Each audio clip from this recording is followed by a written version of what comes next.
Hello everyone and welcome to my YouTube channel. Today we are going to discuss about how to change a country or region on App Store on iPhone iOS 26.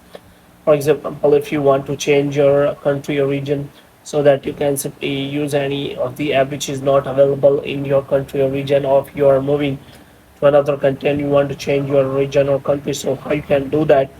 For this, what you have to do, you have simply watch this video completely.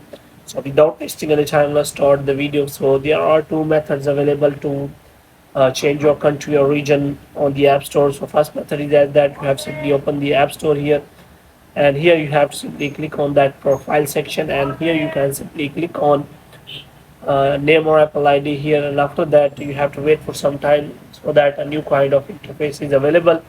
It will verify by your face ID here, so you have to simply click on country or region here, and after that all of the countries will be available. For example, if you want to change it to the United States, then you have to simply select the United States from here, and after that you have to simply approve the terms and condition for that country or region. So you have to simply click on continue.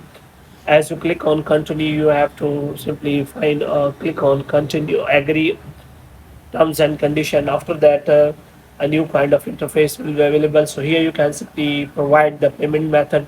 So here you can simply select none. After that you have to provide your billing address, and after that can provide all the detail, and after that you can simply click on done, and your country or region will be changed to that country. So in this way you can simply change the country region from that method. If you want to use the next method, which is like that, you have to simply click on settings, and after that you have to simply click on name or Apple ID, and after that you have to click on media and purchases, and you have to click on view account, and after that you can simply find the option of the same option which was available in the previous method, which means your country or region will be available, and you can simply select the country or region option. After that you can select the country and agree the terms and condition, providing the payment method, and after providing the payment method uh, you are set off and your country or region will be changed. So hope you have liked this video. If you get more videos like this, you can subscribe our channel.